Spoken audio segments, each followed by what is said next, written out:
Right. Welcome, everybody. Thanks for tuning in to this podcast. I'm going to be starting a series of podcasts, and I'm going to have different content with different types of podcasts. I did one with my dad today and kind of do funny stories with dad. But one of the things that I wanted to do was kind of unpack my story in terms of what happened in my life over the last couple of years. And I had a pretty significant meltdown, and a lot of people have asked me about this. And I want to just kind of make a caveat here right at the beginning and just say that, I'm going to be telling my story from my perspective, and I am aware that maybe some of you might have been hurt or disappointed in aspects of this story.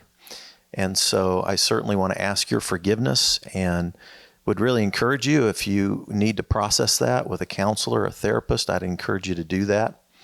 And just know that I love you and I'm praying for you. So I appreciate you tuning in right now.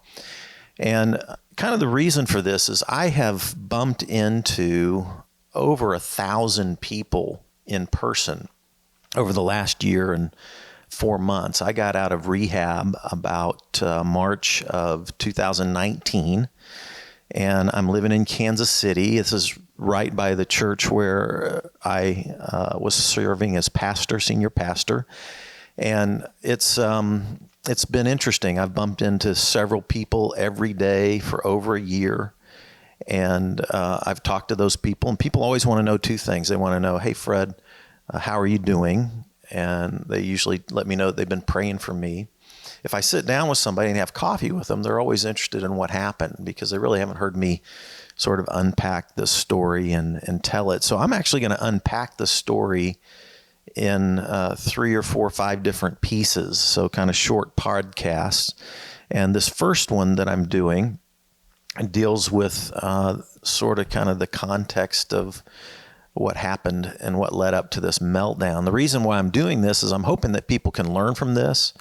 Some of you might be able to learn from my story. It might help prevent some of you from going through a similar situation, or might prevent a meltdown, or it just might give you some clues onto how to manage your life a little bit in a little bit more healthy way. So that's kind of what I'm doing. And so many of you might be tuning in and you don't even really know me. And if that's the case, just follow me, listen to these podcasts, read my blogs, and you'll find out. I started a church in Kansas City, Missouri in 1990. I started with just a few people, and it grew into several thousand people that I love and care for.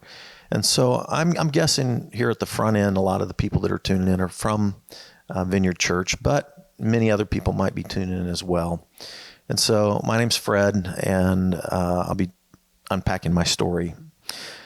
Kind of my meltdown starts way, way back, as most probably do, with my childhood. I was kind of a nervous kid. I was the oldest child. I have 3 younger sisters, wonderful sisters. They are like 5, 6, and 7 years younger than me. But my parents tell me that when I was a kid growing up, I was pretty nervous. Like, they'd take me out to eat and I'd get nervous at a restaurant and I wouldn't be able to eat food. I can remember being shy at school and not talking to a lot of people. I would mainly just talk to my very closest friends, and so I wasn't very outgoing. I could be nervous if I was put on the spot or made to speak in public or anything like that. So I had a lot of this kind of underlying anxiety, managed it, went through my young years without, going to any psychiatrist or taking medication or anything. But in my teenage years, I ended up having an encounter with Jesus that really changed my life, and I felt called to be a pastor. And so here was a shy kid that didn't talk to many people except his own friends, and then all of a sudden I felt called to be a pastor. And I was pretty driven. I was very goal-oriented. I've always been goal-oriented. And so one of the things that I did was I started trying to learn all the skills that I needed to learn to become a good pastor. And so in ministry, as I got into ministry, there were many things that I learned to manage. Like, if you heard me speak, if you sat down next to me in a group, you would think that I was very calm and very comfortable with all of these group settings and public speaking, all that kind of stuff. But the reality is that I had a lot of triggers in ministry that triggered my anxiety. And so I've got a couple of journals here. I always have kept journals through the years. And this one is dated January 13th, 2016, January 13th, 2016. And I was on my way to meet with my counselor, and I made a journal entry. And it basically just says, I'm meeting with my counselor today at 8 o'clock, and I'm still taking Xanax for sleep. Now, I'll talk about this in the next podcast, but I started taking Xanax for sleep in 2015, kind of toward the end of 2015. And at this time, in January 13th, 2016, it was still working. So I wrote, it's working really well. It's nice to sleep, but I still have the same anxiety issues. And I wrote down all the different issues that were anxiety issues in my life of ministry primarily. The first one was preaching, believe it or not. People love my preaching, and I came across very natural and comfortable. But I always had this sort of performance anxiety. I would get very nervous before I preached. Once I started speaking, it would kind of flow, and it came across very naturally, like I was just sitting in your living room with you and talking. But I still got a lot of anxiety over speaking, and I spoke a lot. I spoke multiple times on the weekend. I spoke during the week. I was always speaking as a pastor. Second thing was guilt. I had to manage a lot of people's expectations as the church grew to a few hundred and then to a few thousand people. There were always people putting expectations on me. And so as I interrelated those expectations, as sometimes I felt like I disappointed people in their expectations, I always had a sense of guilt that created some underlying anxiety. Rejection was another one.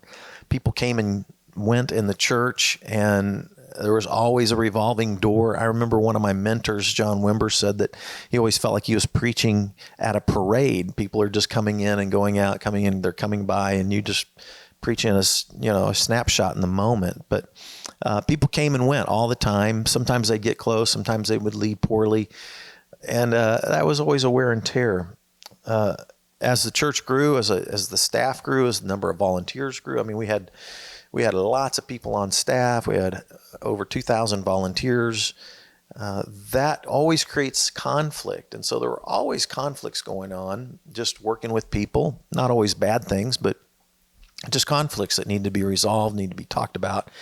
And I'd always get anxious about conflict. I'd always get wired and anxious and all that kind of stuff. Another thing was money. I was always raising money for the church, and I never quite got fully comfortable in my fundraising role. I feel like I did a good job at it, but it was just always kind of a bit anxious and nervous about that. And then finally, just the workload. I was a hard driving person. I worked hard, went hard, worked lots of hours. And that was my deal. I just pushed myself, and a lot of things about the ministry I really loved. But that was a set of factors that created anxiety. Now, I also wrote down in my journal a set of factors on the home front that affected my anxiety as well. But I don't want to go into that right now. But let's just say this: how my anxiety affected me in a negative way, and this is kind of what I want to talk about for a minute, is I basically just didn't sleep very well. I slept on average about 3 hours a night for over 25 years. So I was a chronic insomniac. And this started probably in my late 20s, specifically even when I started the church. And I just ran on a little bit of sleep.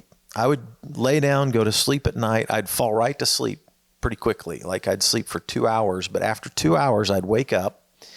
And once I was awake, it would kind of be a crapshoot as to whether or not I ever fell back to sleep again. And so here I was up at night. Sometimes I'd fall back to sleep, sometimes I wouldn't. And what I did at night was I just read a lot. And so I was just reading constantly. I got a lot of reading done, as you can imagine. I was always working on degrees. I had one doctorate degree. I was working on a PhD degree and getting close to getting that. And so I was always reading, always studying, always working on sermons. My brain was always swirling with those kind of thoughts and those kind of ideas. And I just never could shut my brain off. And I managed pretty well with this chronic anxiety for most of my life. In my 30s and my 40s and even into my 50s, I did just fine. I just slept very little. I didn't take anything for it. I just got used to sleeping a little bit. I was in good shape. I was cycling in my 40s and 50s. So I kept in really good shape, and I just got by on a little bit of sleep. But it's interesting. I was listening to a podcast by a guy named Travis Bradberry, and I want to reference this in particular. It was actually on a talk called The Power of Emotional Intelligence. So if any of you have studied leadership, I know you've come across the idea of emotional intelligence and how that's so critical. In fact, it's more critical than IQ, than your intelligence quotient. It's EQ, your emotional quotient. And so this is actually talk on emotional intelligence, but the title of it is called The Power of Emotional Intelligence. It's in a TEDx talk, UC Irvine, and you can just Google it and find it on a YouTube.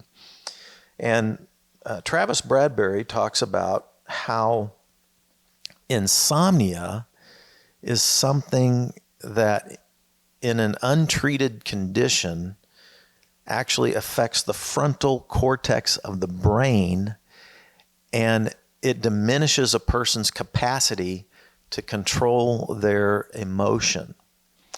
So almost like drugs and alcohol affect the frontal cortex part of the brain, and that's where you make decisions, and that's where you govern your emotions.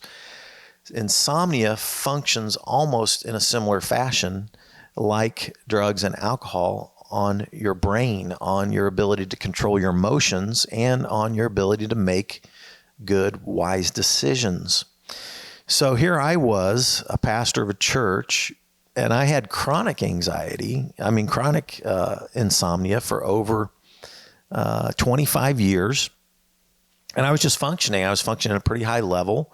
I didn't notice that I was having any kind of issues that like controlling emotions or those other things. I always had this underlying anxiety. I always wished I could shut my brain down.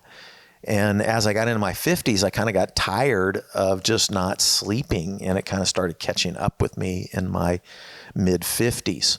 And so that kind of is the first part of sort of this perfect storm that went into my meltdown, is this whole anxiety issue, how it played on me, and particularly how it kept me up at night, because insomnia becomes something that I then, as you'll hear next podcast, how I then tried to start self-medicating.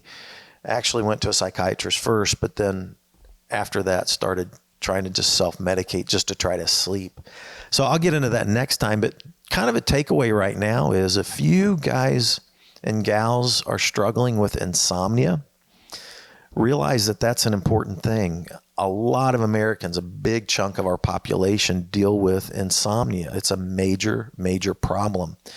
And sleep hygiene is huge. And so if you're wanting to make great decisions for your family, if you're a parent, you're wanting to make great decisions in relationships, if you're in a leadership role at work or in your volunteer organization or anything like that, and you find yourself with chronic insomnia, just know that over the course of time, that will begin to erode your ability to control your emotions in a healthy way. And it will also erode your ability to make wise and healthy decisions in all of these contexts.